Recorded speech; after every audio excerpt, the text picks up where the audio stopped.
Hello guys, welcome back to my channel. अगर आपने अभी तक मेरे चैनल को सब्सक्राइब नहीं किया है तो जल्दी से चैनल को सब्सक्राइब कर लो। और आज की वीडियो में हम अपना टॉपिक आगे बढ़ाएंगे। हमारा टॉपिक चल रहा है फूड प्रिपरेशन एंड प्रिजर्वेशन। ये इस टॉपिक की सेकंड क्लास है। लास्ट टॉपिक में हम काफ़ी सारे टॉपिक्स कवर कर चुके हैं और जो लास्ट टॉपिक हमारा चल रहा था वो था कुकिंग मेथड्स। जब हम खाने को कुक करते हैं तो हम खाने को अलग अलग मेथड से कुक कर सकते हैं।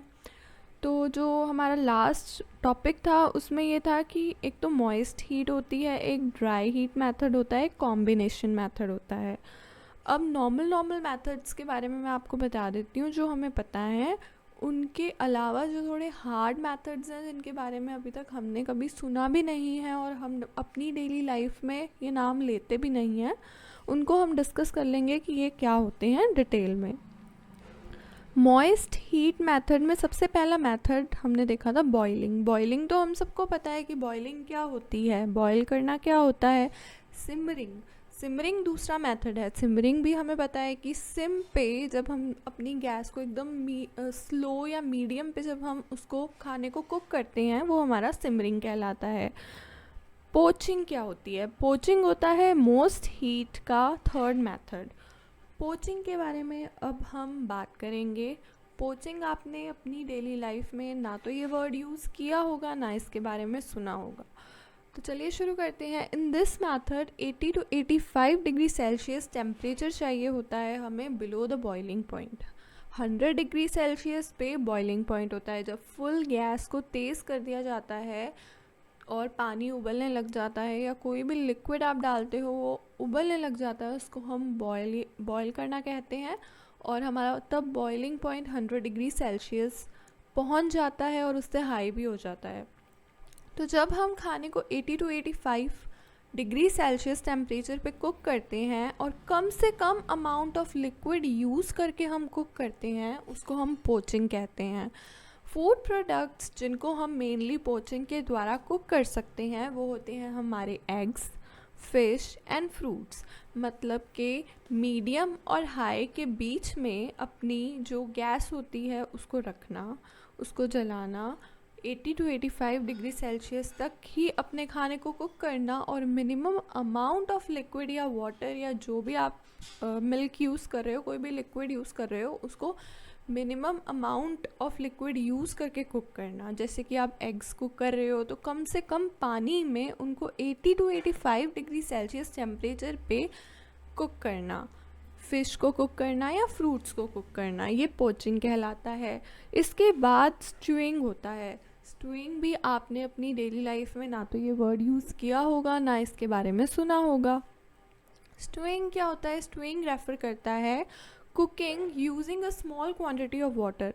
बहुत ही कम पानी यूज़ करना, एक पैन में यूज़ करना विद टाइट लिड। मतलब एक पैन में हमने बहुत कम पानी, मिनिमम अमाउंट ऑफ वाटर हमने यूज़ किया है और हमने उसके ऊपर लगा दिया है टाइट लिड, टाइट ढक्कन।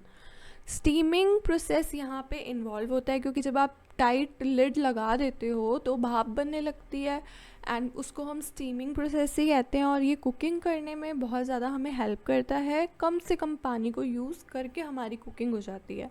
It takes 2 to 4 hours for cooking. Steaming जब हम करते हैं तो कई डिशेस ऐसी होती हैं जिनको बहुत टाइम लग जाता है, जैसे कि मीट। ज़्यादातर जो मीट होती हैं या नॉन वेजिटेरियन फूड होता है एक्सेप्ट एग्स, उनको थोड़ा ज़्यादा टाइम लगता है जब आप स्ट्यूइंग करते हो उनकी। आप वेजिटेबल्स की स्ट्यूइंग भी कर सकते हो, लेग्यूम्स की भी कर सकते हो। And it is one of the slow method of cooking है। स्ट्यूइंग सबसे स्लो मेथड है कुकिंग का। इसमें खाना तो अच्छे से पक जाता है लेकिन टाइम बहुत ज़्यादा लगता है। लेकिन हम इसमें minimum amount of water use करते हैं कुकिंग के लिए।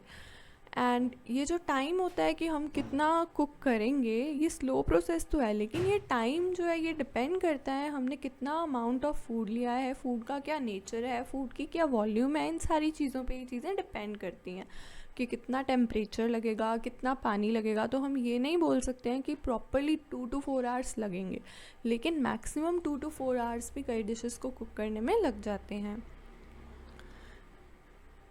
It is generally use to make stock either vegetarian और नॉन वेजिटेरियन। ये वेजिटेरियन या नॉन वेजिटेरियन डिशेस बनाने के लिए यूज़ हो सकता है। स्टीमिंग क्या होती है? स्टीमिंग के बारे में हमने सुना ही है कि स्टीम करके हम खाना बनाते हैं, और पोचिंग में भी स्टीमिंग स्टूइंग में भी स्टीमिंग जो है वो यूज़ होती है। अब स्टीमिंग को जानना थोड़ा डिटेल में इसलिए ज़रूरी है क्योंकि स्टीमिंग 3 प्रकार की होती है। जनरली हम स्टीमिंग के लिए स्टीमर यूज़ करते हैं। हम इडली बनाते हैं या हम ढोकला बनाते हैं तो हमारे पास एक स्टीमर होता है। So generally steamer is use for such type of cooking and water, हमेशा इसमें हम पहले थोड़ा वाटर नीचे बॉयल कर देते हैं बेस पे, और बॉइलिंग है तो 100 डिग्री सेल्सियस पे ही वो बॉयल होता है। जब भी हम खाने को प्लेस करने जाते हैं स्टीमर के अंदर, उससे पहले ही हम पानी को बॉयल कर देते हैं। स्टीमिंग 3 प्रकार की होती है। एक होती है वेट स्टीमिंग, एक होती है ड्राई स्टीमिंग, और तीसरी होती है वाटरलेस स्टीमिंग। अब सबसे पहले हम देखते हैं कि हमारी जो वेट स्टीमिंग होती है वो क्या होती है।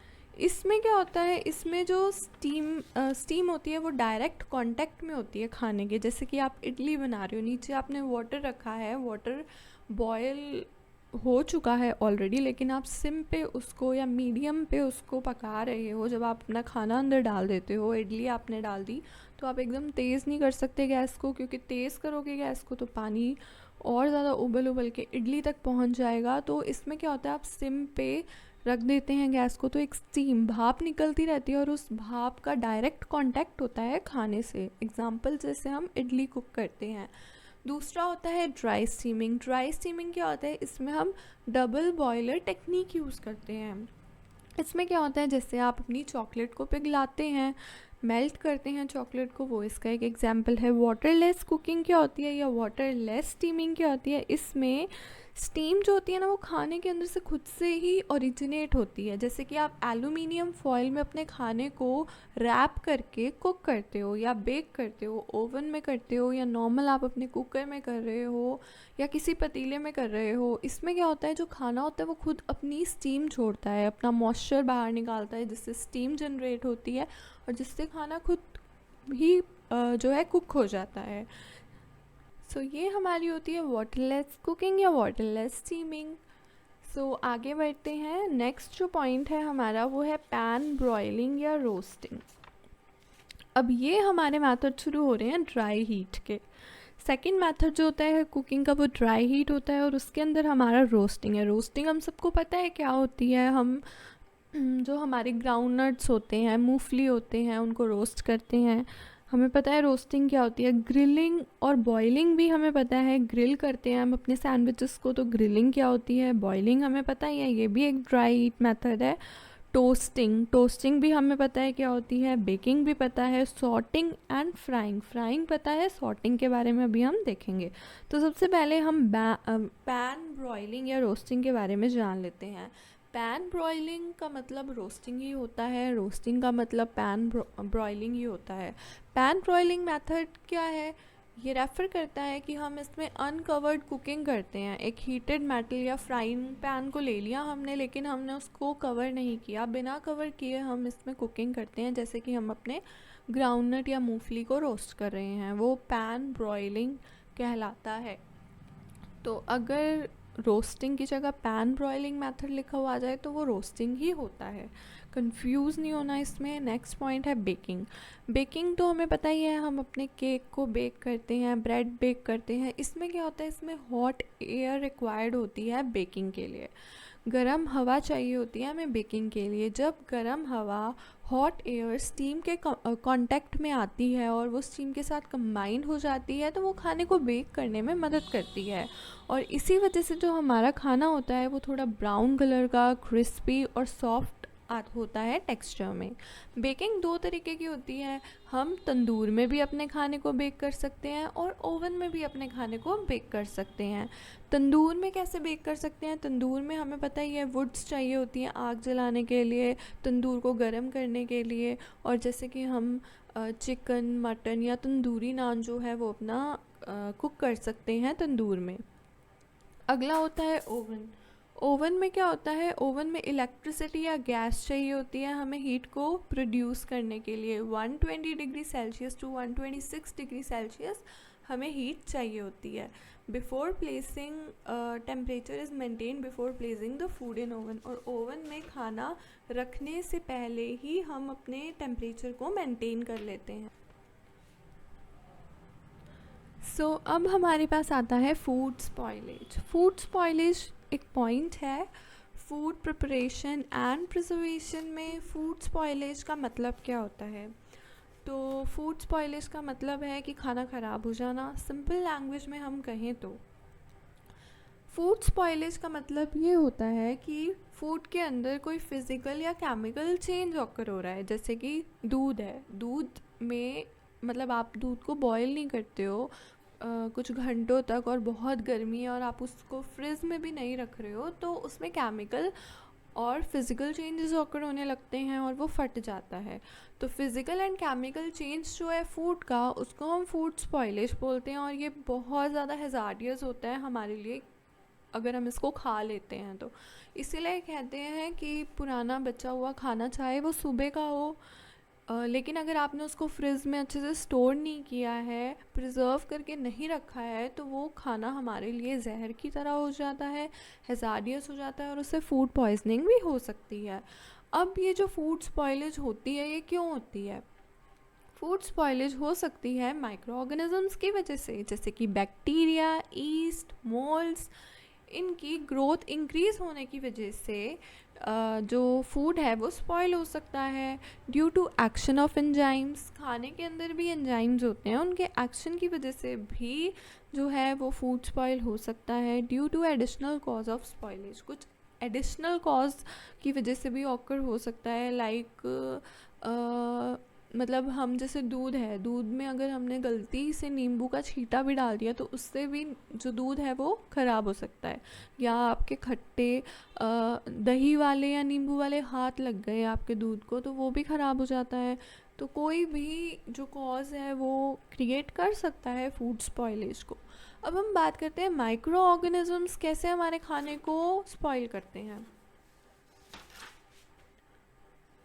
जो माइक्रो ऑर्गेनिजम्स हैं उनको ग्रो करने के लिए सफिशिएंट मॉइस्चर चाहिए होता है, उनको भी फूड चाहिए होता है और फेवरेबल टेम्परेचर चाहिए होता है अपने आप को मल्टीप्लाई करने के लिए। Mould, yeast, bacteria which are commonly involve होते हैं हमारे खाने को ख़राब करने के लिए जनरली ऑकर ये मिल्क में, चीज़ में, मीट में और दूसरे प्रोटीन प्रोडक्ट्स में ऑकर होते हैं। और ये स्वीट फूड्स में बहुत ज़्यादा ऑकर होते हैं जैसे कि जैम्स या जेलीज़। इनका ख़राब होना गर्मी के टाइम पे बहुत गर्म जगह पे आप इसको रख देते हो जहाँ पे टेम्परेचर बहुत ज़्यादा हाई है और आप उसको फ्रीज़र में या फ्रिज में भी, आप रेफ्रिजरेटर में भी इसको स्टोर नहीं करते हो तो खाना आपका ख़राब हो जाता है। Moulds require less moisture than yeast and bacteria to grow. Yeast और बैक्टीरिया के मुकाबले मोल्ड्स को बहुत ही कम मॉइस्चर चाहिए होता है ग्रो करने के लिए और खाना ख़राब करने के लिए। कुछ मोल्ड्स हैं जैसे कि एस्परगिलस, फ्लेवर्स, ये बहुत ही ज़्यादा टॉक्सिन्स प्रोड्यूस करते हैं जिसकी वजह से इंसान की या किसी भी एनिमल की जो इसको खाएगा उसको बीमार पड़ सकता है, वो इलनेस हो सकती है, इवन उसकी डेथ भी टेक प्लेस कर सकती है। Other moulds are valuable in food production. कुछ मोल्ड्स जो होते हैं वो फूड के प्रोडक्शन में भी बहुत ज़्यादा हेल्प करते हैं जैसे कि चीज़ में रॉक्यूफोर्ट है एंड कॉम्बर्ट है सोया सॉस में। तो इसमें क्या होता है, सारे माइक्रो ऑर्गेनिजम्स हमारे फूड को स्पॉइल नहीं करते हैं। कुछ माइक्रो ऑर्गेनिजम्स हमारे लिए बहुत ज़्यादा यूज़फुल होते हैं जैसे कि दही में कितने सारे छोटे छोटे माइक्रो ऑर्गेनिजम्स होते हैं जो हमारे लिए बहुत ज़्यादा यूज़फुल होते हैं। अगला पॉइंट आ जाता है फर्मेंटेशन का। फर्मेंटेशन क्या है? फर्मेंटेशन हमें पता है, हम फर्मेंट करते हैं, जमाते हैं जैसे दही। तो फर्मेंटेशन एक बहुत ही ओल्डेस्ट मेथड है फूड को प्रिजर्व करने का। Alcohol, acid, several products of food fermentation are inhibitory to the common pathogenic micro organisms. ये अफेक्टेड होते हैं बहुत सारे माइक्रो ऑर्गेनिजम्स के थ्रू। बैक्टीरिया,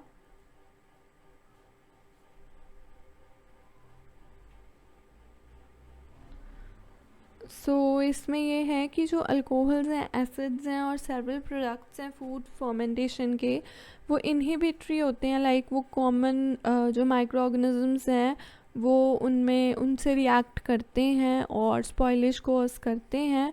उसके बाद में बात आती है हमारी कि जो बैक्टीरिया, जैसे कि लैक्टिक एसिड है, वो बेनिफिशियल होता है हमारे लिए। हम ऐसे नहीं बोल सकते कि सारे जो माइक्रो ऑर्गेनिजम्स हैं वो ख़राब होते हैं। सो नेक्स्ट आ जाता है हमारे पास प्रिंसिपल ऑफ फूड प्रिजर्वेशन। खाने को प्रिजर्व करके रखना बहुत ही इम्पॉर्टेंट टास्क होता है, और किस तरीके से हम प्रिजर्व करके रख सकते हैं खाने को, ये हम लास्ट वीडियो में डिस्कस कर चुके हैं। तो जो प्रिंसिपल्स हैं हमारे फूड को प्रिजर्व करने के, वो क्या प्रिंसिपल्स होते हैं? Preservation by microbial decomposition. हम प्रिजर्व करके रख सकते हैं माइक्रोबियल डीकॉम्पोजिशन से। लाइक हम माइक्रो ऑर्गेनिजम्स से अपने खाने को दूर रखें, या हम माइक्रो ऑर्गेनिजम्स को उनमें से रिमूव करें, या फिर हम उनकी ग्रोथ को हिंडर कर दें, रोक दें, या फिर हम उन माइक्रो ऑर्गेनिजम्स को ही किल कर दें।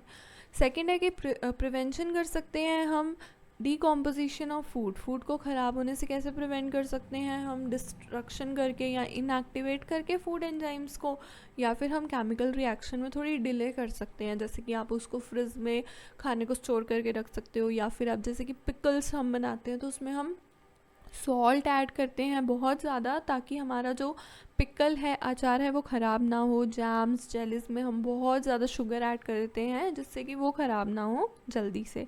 नेक्स्ट है preservation of damage cause by insect, animal and mechanical causes से भी अपने खाने को बचा करके हम रख सकते हैं। क्योंकि कई बार क्या होता है, मैकेनिकल कॉज भी हो जाता है। कई बार आप जिसके अंदर खाना कुक कर रहे हो वो भी चीज़ ख़राब हो सकती है और वो खाने को ख़राब कर सकती है। तो इन चीज़ों का ध्यान हम रख सकते हैं। उसके बाद है मेथड्स ऑफ फूड प्रिजर्वेशन। हम अभी वापस से डिस्कस कर लेते हैं कि हम खाने को कैसे प्रिजर्व करके रख सकते हैं। तो हम एक तो लो टेम्परेचर से खाने को प्रिजर्व करके रख सकते हैं, और एक हाई टेम्परेचर से भी अपने खाने को प्रिजर्व कर सकते हैं। लो टेम्परेचर में सबसे पहले है कि हम फ्रीजिंग कर सकते हैं, हम फ्रिज में अपने खाने को रख सकते हैं। उसके बाद है कि हम स्लो फ्रीजिंग प्रोसेस कर सकते हैं। लाइक आप एकदम फ्रिज की जो पावर होती है, जो फ्रीजिंग पॉइंट होता है, उसको थोड़ा लो कर सकते हो। आप क्विक फ्रीजिंग भी कर सकते हो, बहुत हाई भी कर सकते हो अपने पॉइंट को, और आप डीहाइड्रो फ्रीजिंग भी कर सकते हो।